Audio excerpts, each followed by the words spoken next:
That is Africa.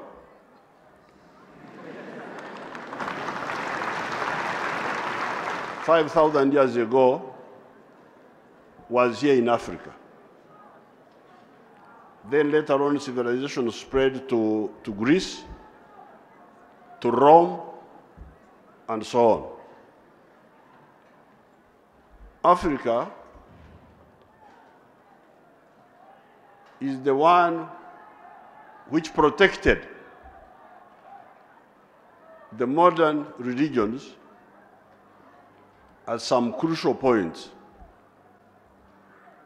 If you remember the story in the Bible of the children of Jacob who sold their brother Joseph into slavery, and then when there was famine in Palestine, all the children of Jacob came and joined their half-brother Joseph in Egypt, and they were able to survive. And they stayed there for many years until later on they were rescued by Moses.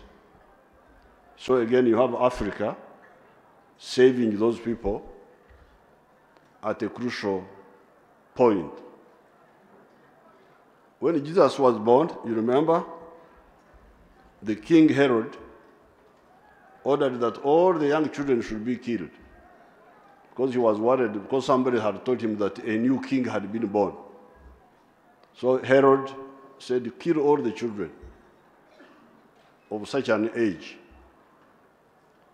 Where does Joseph and Mary, where do they take Jesus? They hide him in Egypt until the danger is over. That is Africa.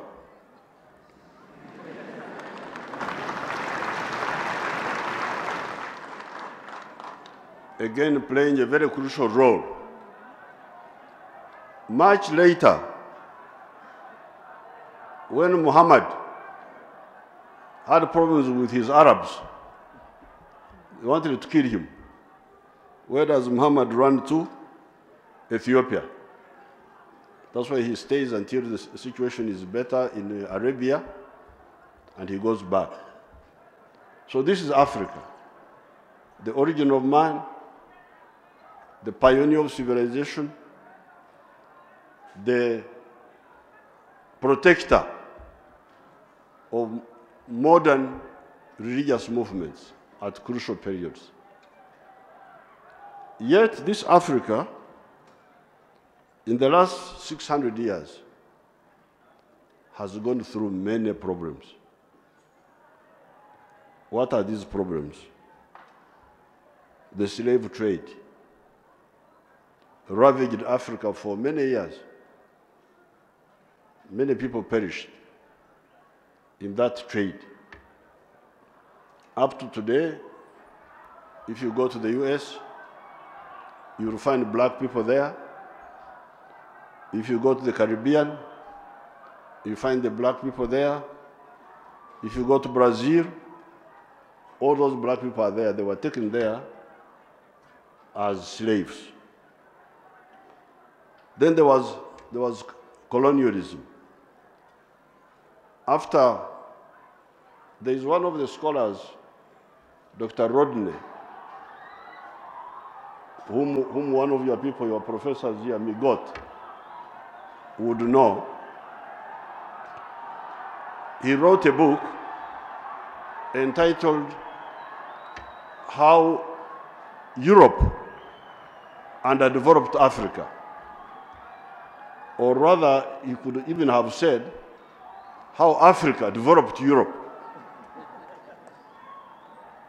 The free labor of slaves is part of the efforts that liberated Europe from poverty. So that slavery went on for many years. And when slavery later on was found to no longer be profitable, when machines were invented during the early part of the Industrial Revolution, it was found that it was easier to use machines than to use unwilling laborers, slaves. So then the Europeans became Christian again, and they launched an anti-slavery movement. And that's how the African the slaves were emancipated. But when the slaves were emancipated in the US and in the Caribbean, then the Europeans came here and now turned us into semi-slaves in the form of colonialism. Then after colonialism, we had now neo-colonialism. If you analyze each of these phenomenon, you will be able to get a long story at each stage. We had genocide in different parts of Africa. In Namibia, some of the people were almost wiped out. The Herero were almost wiped out for resisting colonialism. In Uganda, some of our people called the Banyoro, whose king resisted colonialism for a long time, Kabarega. They suffered a lot of suffering. Up to now, the population of Bunyoro has never fully recovered. Poverty in the era of affluence, because the modern age is the age of affluence. Certain populations in the world are affluent, they are rich. But Africa is still in poverty. So you have poverty in the era of affluence. And where is it found? In Africa. Underdevelopment, you still find it in Africa. And yet, certain parts of the world have gone through 3 industrial revolutions. The first revolution was the invention of the steam engines, the use of steam engines. The second revolution was electricity and the rail transport. And the third revolution was the use of electronics in the 1960s. The third revolution. We are now entering the 4th revolution of artificial intelligence, where intelligent machines are threatening to replace the human beings in the workplace. Now, all this is going on, but Africa is still underdeveloped. Marginalization. If you look at the figures of global trade, Africa now is very, very, very, very low, very small contribution to global trade, even smaller than it was in the past. You come to political influence, Africa's influence is very low. The other time the Europeans attacked Libya, Africa objected, but the Europeans ignored Africa and went on and attacked Libya. And as you hear, Libya is now in chaos up to today.